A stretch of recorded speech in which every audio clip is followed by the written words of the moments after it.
Welcome once again to the Ahern Video Podcast. This week I want to touch on sales and marketing and how to help your sales and marketing team become more effective for the 2015 year. I consistently hear that my salespeople aren't performing. My salespeople only sell price. My salespeople can't hit their goals and objectives. My salespeople do this. My salespeople do that. My salespeople do this. And it's like a revolving door, and then when you get frustrated, you get rid of the salesperson and you start all over again. Well, if your salespeople aren't achieving specific goals and objectives, it's a combination of a lot of things. Number one, it's probably poor selection to start off with. Number two, you're not setting specific goals and time frames to achieve those specific goals. Three, you're not requiring detailed reports of the type of activity that they generated last week, what they're going to generate next week, so that you can help monitor those specific goals and objectives. But most importantly, you have to teach your people how to be effective listeners. Most salespeople sell in a pattern. Most salespeople talk about what they want to talk about. Well, if you're in sales, you know that you need to, one, identify what the customer's needs are. Two, demonstrate to that customer that you can solve their needs. And three, listen.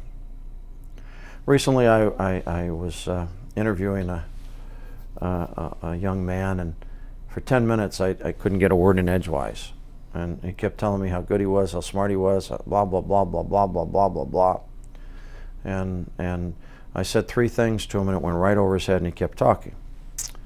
Recently we were looking for a new vendor, so I told that vendor, don't send me anything in email, go to my website, review my website, then I want you to call me, and I want to get your assessment.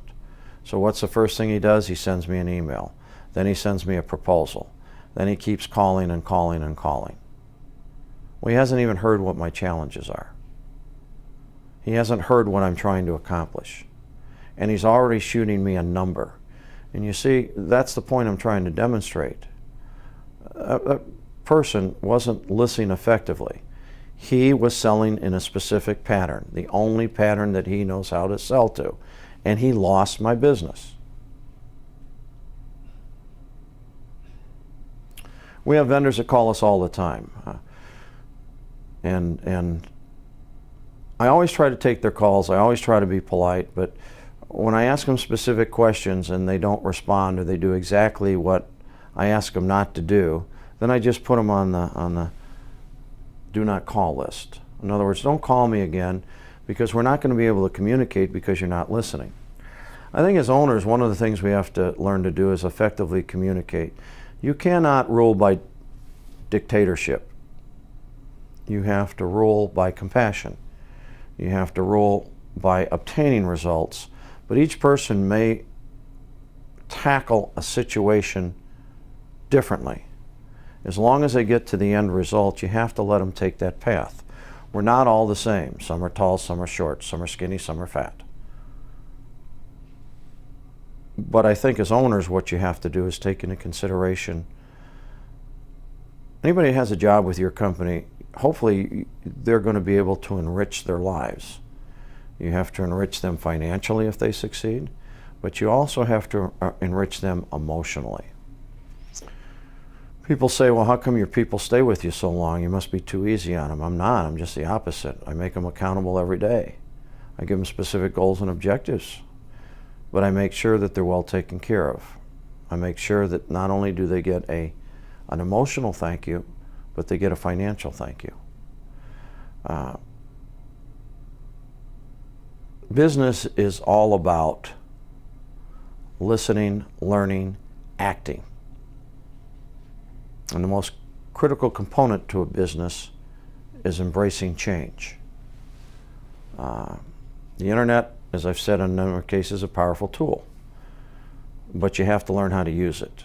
And don't try and do it by yourself. Get experts, because that's what experts are for. They're supposed to be able to provide you the type of benefit that you're looking for. If I can give you any advice for your sales and marketing team, is one, set up specific goals and objectives. Two, set up time frames to accomplish those goals and objectives. 3, reward them accordingly. And 4, make sure that those people consistently work. And 5, teach them to be an effective listener. You cannot identify a prospect's concerns if you talk or sell in a fundamental pattern. You have to listen. You have to embrace the concern, and then you hopefully have to have a solution to their problem or his or her problem. And if you do that, then you have a chance of building up a relationship. Also, don't expect to get the hit the first time around. We've picked up customers that we've had conversations with for 10 or 15 years. But we were consistent in the path that we were choosing. We were consistent in the advice we were giving them, and we weren't forcing the issue. And that's the other thing. You cannot force a sale.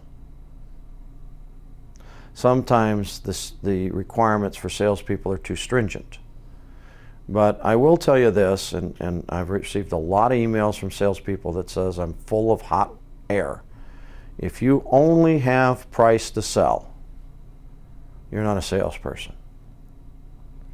Is a price point important? Yes, but it's not the solution to the problem. And as we continue to have our driver shortage, as we continue to have a capacity crisis, we are, for all practical purposes, in the driver's seat. Until next time, thank you for attending the podcast.